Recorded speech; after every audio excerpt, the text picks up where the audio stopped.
Today we're going to write parametric equations as rectangular equations and vice versa. So we're going to convert between the two different forms. So we'll start with parametric equations and figure out how to write them as rectangular equations. To do that, we're going to eliminate the parameter t. So we're going to start with our equations. We're going to solve for t in one of them. I feel like squaring both of these, so I'll get t equals x squared. And then I'll substitute that into the y equation. So we would get y equals 2x squared minus 1. The one thing we have to be really careful about is that we need to give any domain or range restrictions based on our parameter. So when we look at our original parametric equations, we know that t has to be greater than or equal to 0. Well, if t has to be greater than or equal to 0, that means that our x value is greater than or equal to 0. So our answer is the equation that we wrote and the restriction that x is greater than or equal to 0. We need both pieces before we can move on to the next problem. So in this problem, we want to graph the parametric equations, we want to include the orientation, and then we want to write the rectangular form of the curve. So we'll go ahead and make a t x y table. We weren't given a specific interval for t, so we can pick whatever values we want. I'll start with -3 just for something different. -2, -1, 0, 1, 2. If we plug in -3, well, all of the x values are the same as the t values, so that's easy. And then for our y values, we cube t and we divide by 2. So -27 over 2, -8, -4, -1/2, 0, 1/2, and 4. All right, so then we'll go ahead and graph this. I'm going to skip graphing the -27 over 2 because it's off the graph, so we'll just start with the -2, -4. Then we have -1, -1/2, 0, 0, 1/2, and 2, 4.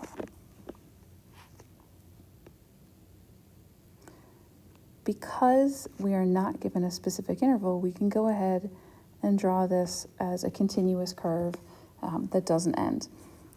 We also need to make sure that we put the orientation on. We started down at -2, -4, and then basically increased our x and y values as t increased. So there's our orientation. And then to write the rectangular form of the curve, well, x already equals t. There's no domain restriction there, so we know that y equals x cubed over 2. All right, let's take a look at the second example now. Here we have that x equals sine t, y equals cosine t, and we're given an interval. So we'll go ahead and make our chart. This time, because we were given an interval for t, I'm going to choose values within that. So 0, pi over 2, pi, 3 pi over 2, and 2 pi. We just need to be cognizant of the fact that that'll be an open circle. We plug that in. Sine goes 0, 1, 0, -1, 0, and cosine is 1, 0, -1, 0, 1. All right, so we'll graph those points. 0, 1, 1, 0, 0, -1, -1, 0, and then we're back, and so we're filled in.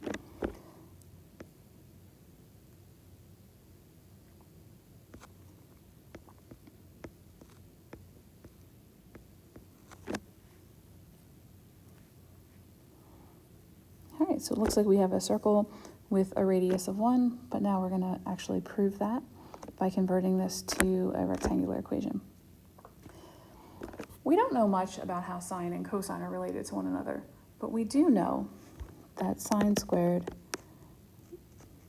theta plus cosine squared theta equals 1. So we're going to use this Pythagorean identity and try and manipulate the two equations to eliminate the t value. So I'm going to square both of them, which means that x squared equals sine squared t and y squared equals cosine squared t. And then since these are equations, we can go ahead and add them together. And then we would get that x squared plus y squared equals sine squared t plus cosine squared t. And then we get that x squared plus y squared equals 1. We can see from the graph that there's really no limitation in the circle. We're not plotting half a circle. We don't have to worry about anything like that. So we don't actually have any domain restrictions because the t value doesn't create any problems for x or for y once we graph it. And so there's our rectangular equation. All right, for the last one, we are given a interval of 0 to pi for t.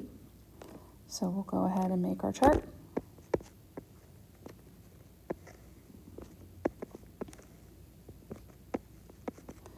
And I'll pick 0, pi over 2, and pi. We have to remember that at the pi value, we are an open circle. So then we plug 0 in for cosine, and we get 5. Or for t. Then we plug it in for the y value and get 0. If we plug in pi over 2, we get 0, 2. And negative 5, 0. So we'll graph those 3 points. 5, 0, 0, 2. We're going to leave an open circle on negative 5, 0.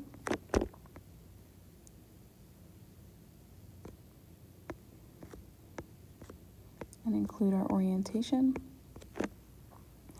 So this looks like it could be maybe a parabola or half an ellipse. We'll have to kind of think through that.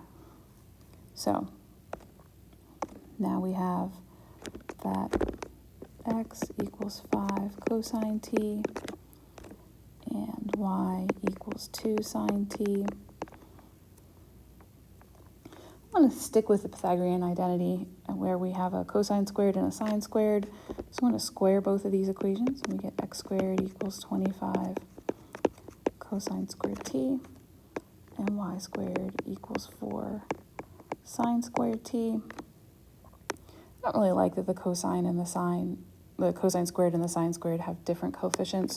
So I'm just going to make them equal to 1, or the coefficients equal to 1 by dividing by the appropriate number in each equation.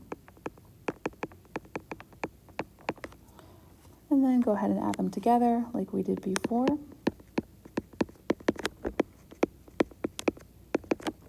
We get cosine squared t plus sine squared t, but we know that's equal to 1.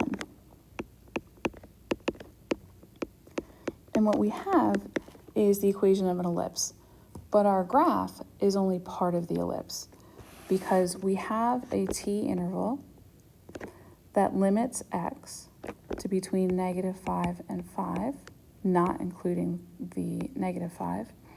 And it limits your range to be between 0 and 2. So we need to list our domain restriction as negative 5 to 5, not including the negative 5, including the 5. But if we plugged negative 1 in, we would still get 2 y values. So we're going to have to also make sure that we include our range restriction so that we keep the y values above the x-axis.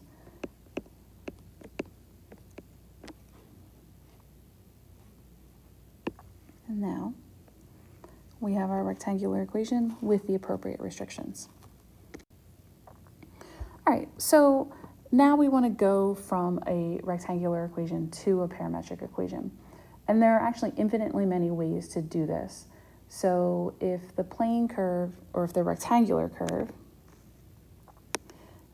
is defined by the function y equals f of x, then we can let x equal t and y equal f of t.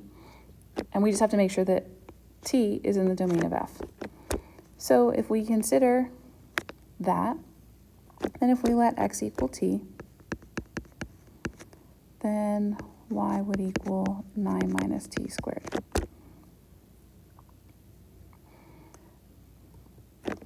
And I think we feel okay because from our original function, we know that our domain is negative infinity to infinity, and our range is from negative infinity to 9.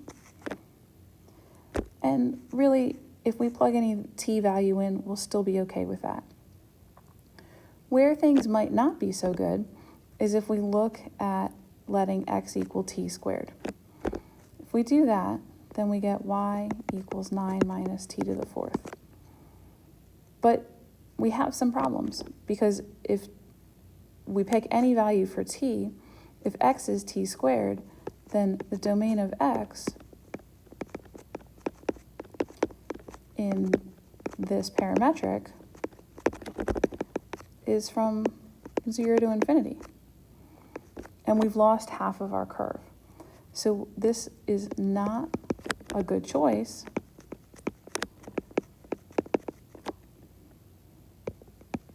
because t restricts the domain of x. All right, so if you were to put this on, as another option for writing a parametric equation, it would be wrong. All right, let me know if you have any questions.